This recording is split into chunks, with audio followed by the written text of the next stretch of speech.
ආයිබෝවන් හැමෝටම. අද මම කතා කරන්න බලාපොරොත්තු වෙන්නේ කාබනික රසායන විද්‍යාවේ මූලික පදනම වන වෙනත් විදියකින් කිව්වොත් අඩිතාලම් විදියට සලකන ඇල්කේන, ඇල්කීන සහ ඇල්කයින වල රසායනය ගැන. මෙහිදී මම කතා කරනවා කොහොමද මේව උත්පාදනය කරන්නේ, මොනවද මේවල ප්‍රතික්‍රියා කියලා. මේ වීඩියෝ එක අවසන් වෙනකම් බලන්න. එතකොට ඔයාලට පුළුවන් ඔයාගේ රසායන විද්‍යා පේපර් එකේ ඕගනික් කොටසට සාර්ථකව මුහුණ දෙන්න. එහෙනම් අපි යමු ඉගෙන ගන්න මොනවද මේ ප්‍රතික්‍රියා කියලා.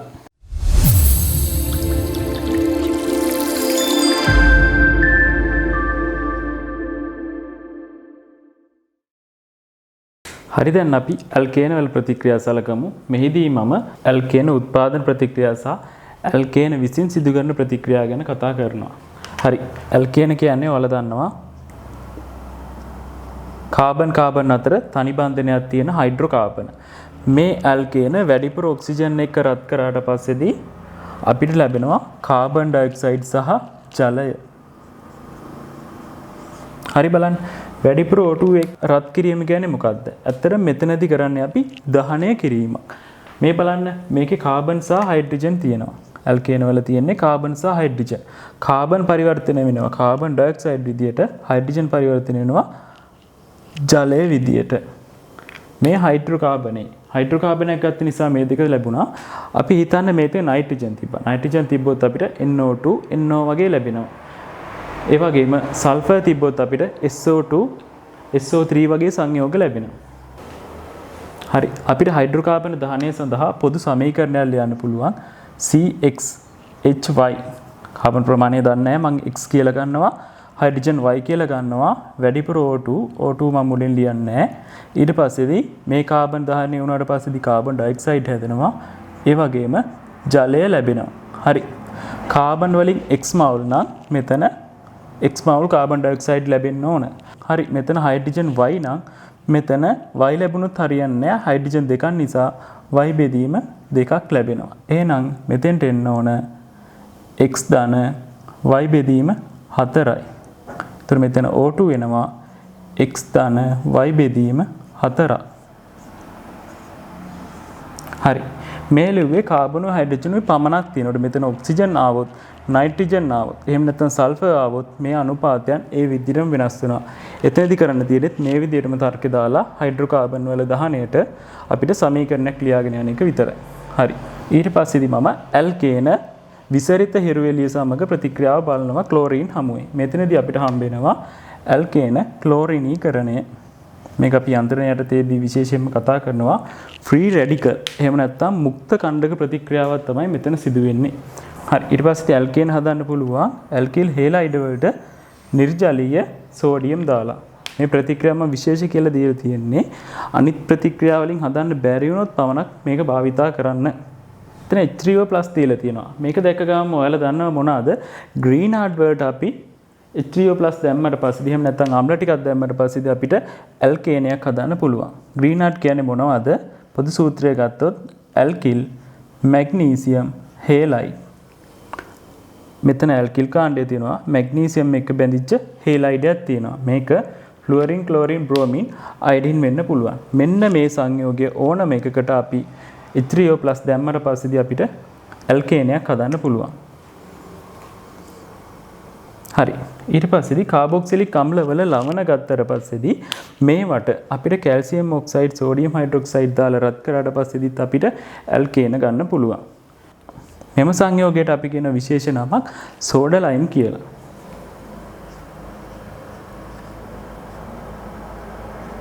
ඒ විදිහටම අපිට කාබොක්සිලික් අම්ල වලට මේ ප්‍රතික්‍රියාව සිදු කරන්න පුළුවන්. කාබොක්සිලික් අම්ල වලට මේ ප්‍රතික්‍රියාව සිදු කරාට පස්සේදී අපිට ගන්න පුළුවන් ඇල්කේන.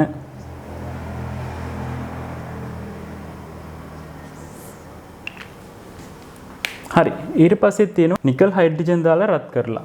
මේක බැලුවට පස්සේදී හයිඩ්‍රජනීකරණ ප්‍රතික්‍රියාව අපිට ඇල්කයින සහ මේ විදිහට ත්‍රිත්ව බන්ධනයක් තියෙන සංයෝගයක්, එහෙම නැත්නම් ද්විත්ව බන්ධනයක් තියෙන සංයෝගයකට මේ අසන්තෘප්තතාව සම්තෘප්තතාව කරගෙන යෑමට මෙන්න මේ නිකල්, ප්ලැටිනම් හෝ පැලේඩියම් කියන ලෝහයක් සමග හයිඩ්‍රජන් දාලා රත් කරාට පස්සේදී අපිට ලබා ගන්න පුළුවන්. මෙතන අපිට ඕන නම් ප්ලැටිනම් එහෙම නැත්නම් පැලේඩියම් ගන්න පුළුවන්.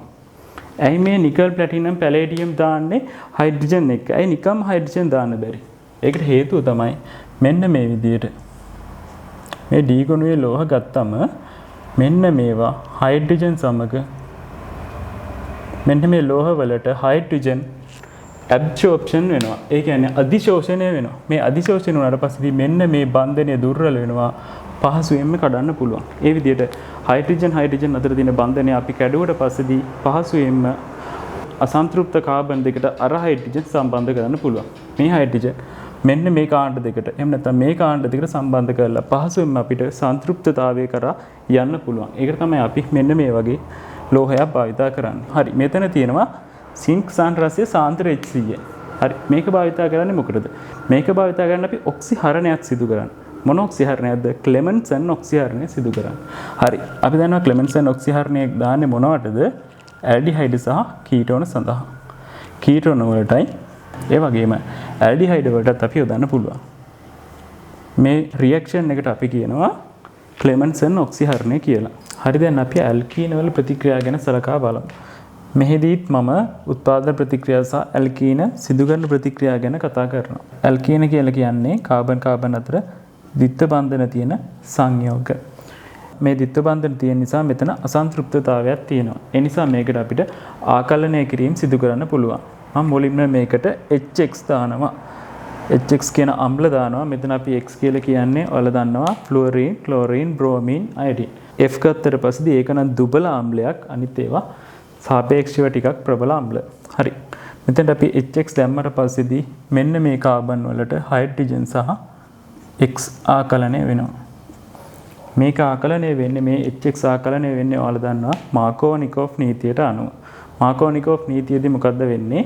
මේ විදියට X පෝලින් පරිමාණයට අනුව ලයිනස් පෝලින් පරිමාණයට අනුව විද්‍යුත් ඍණ වෙනවා. මෙයා විද්‍යුත් ධන වෙනවා. මේ විදියට මෙයා විද්‍යුත් ධන වෙනවා. මෙයා විද්‍යුත් ඍණ වෙනවා. මෙන්න මේ අසන්තෘප්තතාවයේ ද්විත්ව බන්ධනයෙන් අතන H+ පහර දෙනවා. ඒ පහර දුන්නට පස්සේදී මුලින්ම H+ බැඳෙන්නේ හයිඩ්‍රජන් වැඩි ස්ථානයට. හයිඩ්‍රජන් වැඩි ස්ථානයට හයිඩ්‍රජන් බැඳෙනවා. ඊට පස්සේදී හැදෙනවා ධන අයනයක්. ඊට පස්සේ හයිලයිඩින් පහර දෙනවා අනිත් ස්ථානයට. මේ නිසා හැමතිස්සෙම මෙන්න මේ X කාණ්ඩය බැඳෙන්නේ කාබන් දාමයේ මැද්දට වෙන්න. ඒකට තමයි අපි කියන්නේ මාකෝනිකෝෆ් නීතිය කියලා. හරි. ඊට පස්සේදී ඇල්කීන වලට අපි Br2 ආකලනයත් ඒ විදිහටම තමයි යන්නේ. මේ විදිහට කාබන්ගේ ස්ථාන දෙකටම Br ආකලනය වෙනවා. හරි. ඒ විදිහටම ක්ලෝරින් උත් අපිට ආකලනය කරන්න පුළුවන්.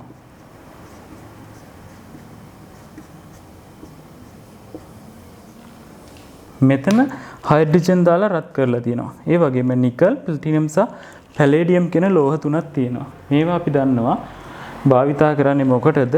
උත්ප්‍රේරිත හයිඩ්‍රජනීකරණයට. මෙන්න මේ උත්ප්‍රේරක භාවිතා කරලා අපිට ඇල්කීන හයිඩ්‍රජනීකරණය කරන්න පුළුවන්. ඇයි? මේක අසන්තෘප්ත නිසා.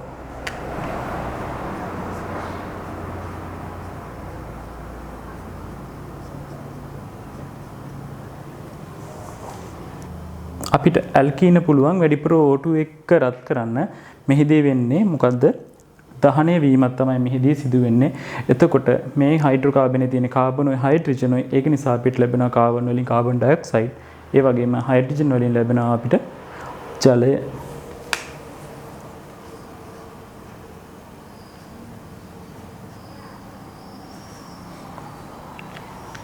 අපි වායුම හයිඩ්‍රෝකාබන් දහනය ගැන දහනයට ප්‍රධාන සමීකරණයක් දෙනවා මේ විදිහට. CxHy ධන ඔක්සිජන් එක මොනවද අපිට හම්බෙන්නේ? කාබන් ඩයොක්සයිඩ් සහ ජලය. මේදී X තියෙන නිසා මෙතන කාබන් මවුල X තියෙනවා, X ලැබෙනවා. හයිඩ්‍රජන් මවුල Y තියෙනවා. මෙතන 2යි H තියෙන නිසා Y බෙදීම 2. එතකොට මෙතන අපිට ලැබෙනවා X ධන Y බෙදීම 4. මේ විදිහට අපිට ඇල්කීන වලට තනුක H2SO4 දැම්මට පස්සේදී ඇල්කොහොලයක් ලබා ගන්න පුළුවන්.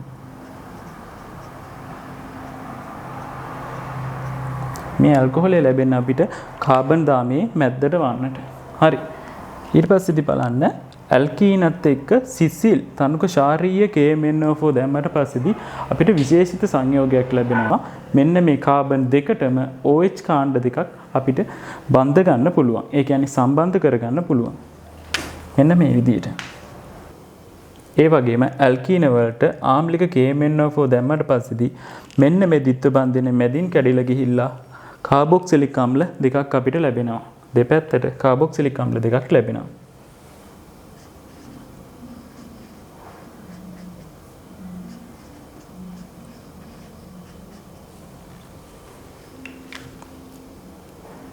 හරි. මෙන්න මේ ඇල්කීන හදන්න තවත් විශේෂිත ප්‍රතික්‍රියාවක් තමයි පාලනය කරලා හයිඩ්‍රජනීකරණය කිරීම.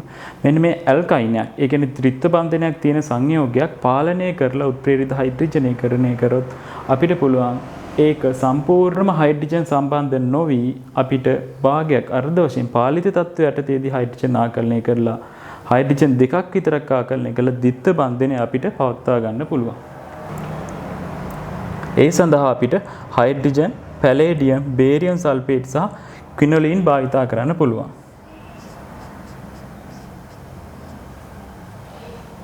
මේ ක්විනොලින් කියන්නේ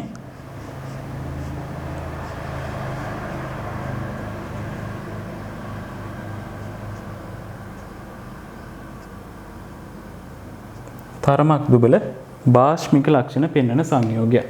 පැලේඩියම් වලින් අපිට හයිඩ්‍රජන් එම පෘෂ්ඨයට අධිශෝෂණය කරව ගන්න පුළුවන්. අධිශෝෂණය කරලා හයිඩ්‍රජන් අතර බන්ධනය අපිට දුර්වල කරන්න පුළුවන්. ඊට පස්සේදී P2O5 ඇලුමිනා දාලා රත් කරලා අපිට ඇල්කීනයක් හදන්න පුළුවන් ඇල්කොහොල වලින්. ඒ වගේම අපිට සාන්ද්‍ර සල්ෆියුරික් සෙල්සියස් අංශක 170ට රත් කරලත් පුළුවන් ඇල්කොහොලයකින් ඇල්කීනයක් හදන්න. මේ 170ට රත් කරාට පස්සේදී සාන්ද්‍ර සල්ෆියුරික් අපිට ලැබෙන්නේ අන්තක් අණුව ඇතුලෙන් තමයි ජල අණුවක් පිට වෙන්නේ. ඒක නිසා මේකට අපි කියනවා අන්තක් අණුක විචලනය කියලා. මේක සෙල්සියස් අංශක 140න් දුන්නොත් ඊතරයක් තමයි අපිට ලැබෙන්නේ.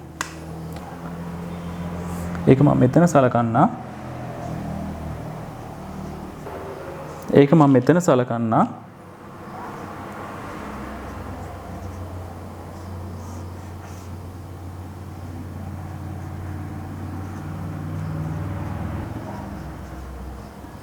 එකසිය 40ක් දුන්නොත් අපිට ලැබෙන්නේ ඊතරය.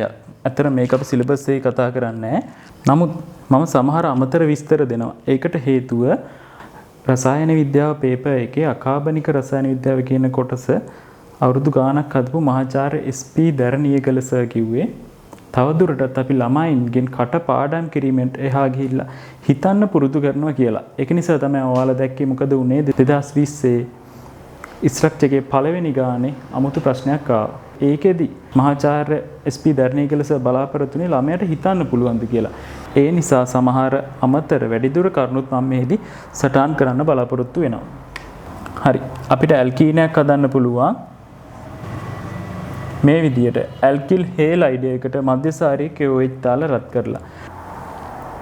මධ්‍යසාරී KOH දාලා රත් කරාට පස්සේදී මෙතනදී සිදුවෙන්නේ අණු ඉවත් වීමේ ප්‍රතික්‍රියාව. හරි, දැන් අපි ඇල්කයින් වල ප්‍රතික්‍රියා ගැන සලකමු. ඇල්කයින් කියන්නේ මේ විදියට කාබන් අතර ත්‍රිත්ව බන්ධන තියෙන සංයෝගක. හරි. මුලින්ම මම මේකෙන් සිදුවන ප්‍රතික්‍රියාවක් ගැන කතා කරන්නම්. Br2 ආකලනය. අපිට පුළුවන් Br මෙන්න මේ අසන්තෘප්තතාව නැති කරන්න මෙන්න මේ ත්‍රිත්ව බන්ධනයට ආකලනය කරන්න. එතකොට අපිට Br මේ විදියට මේ ස්ථාන දෙකටම ආකලනය වෙනවා. මෙතන ත්‍රිත්ව බන්ධනයක් තියෙන නිසා අසන්තෘප්තතාව නැති වෙන්න Br4ක් සම්බන්ධ වෙනවා. හරි. ඊට පස්සේදී මම ඇල්කයින් වලට ක්ලෝරින් ආකලනය ගැන කතා කරනවා. මෙහිදිත් අර විදියටම ක්ලෝරින් මෙන්න මේ අසන්තෘප්තතාව නැති කරන්න මේ ස්ථාන දෙකට බැඳෙනවා ක්ලෝරින් 4. ඊට පස්සේ ඇල්කයින මර්කියුරික් අයන උත්ප්‍රේරක හැමේ තනුක සල්ෆියුරික් එක්ක රත් කරාට පස්සේදී අපිට ලැබෙනවා කාබන් දාමයේ මැද්දට වන්නට කීටෝනය.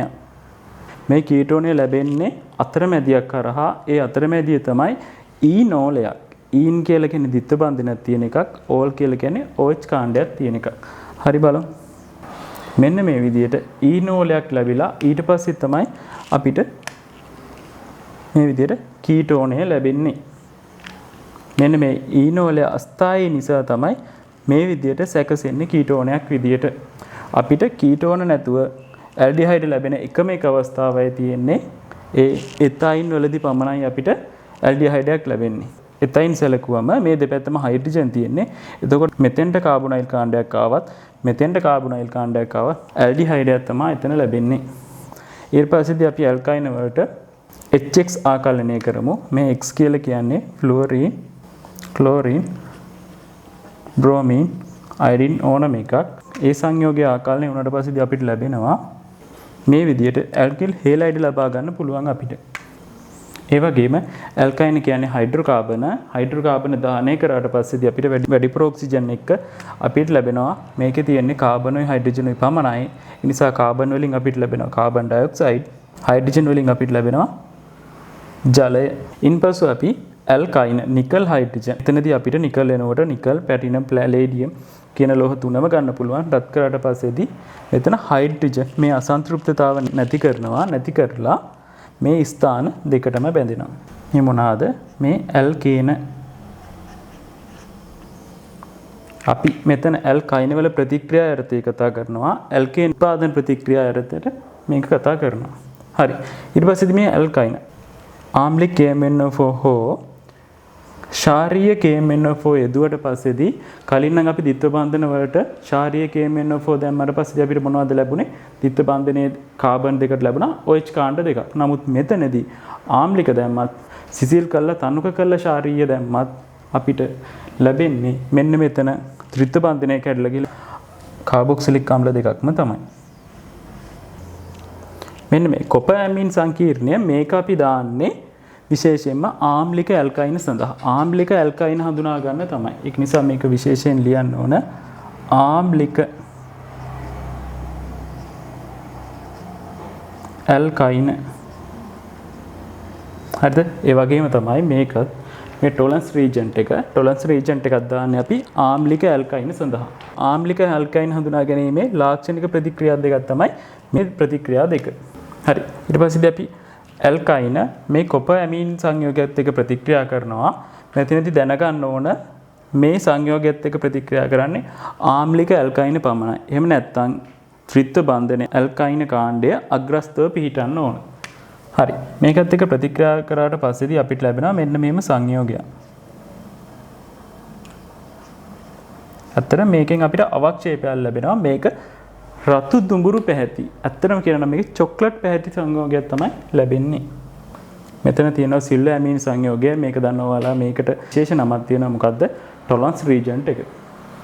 අපි මේක ප්‍රධාන වශයෙන් භාවිතා කරනවා ඇල්ඩිහයිඩ් හඳුනා ගන්න නේද? ඇල්ඩිහයිඩ් වලට අපි ටොලරන්ස් රීජන්ට් එක දැම්මට පස්සේදී අපිට ලැබෙනවා සිල්ව මිර එකක්. ඒ කියන්නේ රිදී කැඩපතක් ලැබෙනවා. මේ ප්‍රතික්‍රියාව මම කරද්දී ටියුබ් එක වටේට ලස්සනට රිදී පාටට මිර එක හැදෙනවා. සිල්ව මිර කියන එක ඇත්තටම දැනගත්තේ දා කොහොමද ලස්සනට තමන්ගේ මූණ බලන්න පුළුවන් ඒකේ. ඒ ටෙස්ට් ටියුබ් එක අරගෙන බලුවට පස්සේ ඒක වටේට ලස්සනට රිදී පාටට කණ්ණාඩියක් වගේ හැදිලා තියෙනවා. එතකොට මෙතනදී ටොලරන්ස් රීජන්ට් එක ඇල්කයින් වලට දැම්මට පස්සේ අපිට ලැබෙන්නේ සුදු පාට අවක්ෂේපයක්. ඇල්ඩිහයිඩ් වලදී අපිට ලැබෙන්නේ සිල්ව මිර එක. ඊට පස්සේ සෝඩමයිඩ් දැම්මට පස්සේදී ඇල්කයින් වලට අපිට මෙන්න මේ සෝඩියම් ප්ලස් එකක් මෙතෙන්ට බඳ ගන්න පුළුවන්. සෝඩියම් ප්ලස් එකක් සම්බන්ධ කරගන්න පුළුවන්. මෙන්න මේ සංයෝගය අපිට භාවිතා කරන්න පුළුවන් R කාණ්ඩය වැඩි කරගන්න. මම මුල්ම වීඩියෝ එකේදී කතා කරා කාබන් සංඛ්‍යාව වැඩි කරගන්න ආකාර තුනක්. මොකද්ද? එකක් තමයි ආම්ලික ඇල්කයින් භාවිතා කරන්න පුළුවන්. ඒ වගේම තමයි ග්‍රීනාඩ් භාවිතා කරන්න පුළුවන්. ඇල්ඩෝල් සංගලන තව සයනයිඩ් හරහා ප්‍රතික්‍රියා අපිට ගොඩක් කරන්න පුළුවන්. ප්‍රධාන වශයෙන් තුනක් කතා කරා. ඒකෙදි භාවිතා කරන ප්‍රධාන අතරමැදි සංයෝගය තමයි මෙන්න මේ සංයෝගය. මේකේ අනිත් ප්‍රතික්‍රියාව මම මෙතන ලියන්නම්. මේ විදිහට මේ හැදෙන ප්‍රොඩක්ට් එක මේ හැදෙන ප්‍රතිඵලය අපි ඇල්කිල් හේලයිඩ් දැම්මට පස්සේදී ආපහු ඇල්කයිනයක් ගන්න පුළුවන්. තව R කාණ්ඩයක් සම්බන්ධ කරගත්තා. මෙතනදී හැබැයි ඇල්කයින කාණ්ඩයේ කාබන් දාමයේ මැදට වන්නට තමයි පිහිටන්නේ. එම නිසා තවදුරටත් අපිට සෝඩා ඇමයිඩ් හෝ මේ සංයෝගات එක්ක ප්‍රතික්‍රියා කරලා ඒ පාර්ට් එක අපිට හඳුනා ගන්න බෑ. සාන්ද්‍ර සල්ෆියුරික් දාලා රත් කරන්න මෙතනදී අපිට OH කාණ්ඩ දෙකක් තියෙනවා නම් මේ විදියට අපිට ජලය ඉවත් වෙලා ඇල්කයිනයක් ලබා ගන්න පුළුවන්. ඒ විදිහටම අපිට පුළුවන් ඇල්කිල් හේලයිඩ් එකනොත් අපි කලින් කතා කරා ද්විත්ව බන්ධන හැදෙන හැටි මේකෙදිමම මෙන්න මේ විදිහට HX ඇල්කයිනයක් ලබා ගන්න පුළුවන්. මධ්‍යසාරීය යුක්තල රත් කරාම ඇල්කයිනයක් අපිට ලැබෙන්නේ ඇල්කිල් හේලයිඩ් වලින්. ඒක නිසා අපිට මෙන්න මේ විදිහට හේලයිඩ් දෙකක් තියෙන්න ඕන. ඒ හේලයිඩ් දෙකම හයිඩ්‍රජන් එක ඉවත් වුණාට පස්සේ අපිට ඇල්කයිනයක් ගන්න පුළුවන්. මෙතනදී සිදුවන ප්‍රතික්‍රියාව තමයි අණු ඉවත් කිරීමේ ප්‍රතික්‍රියාව. හරි. අපි දැන් ඇල්කයින වල සාරාංශය කතා කරලා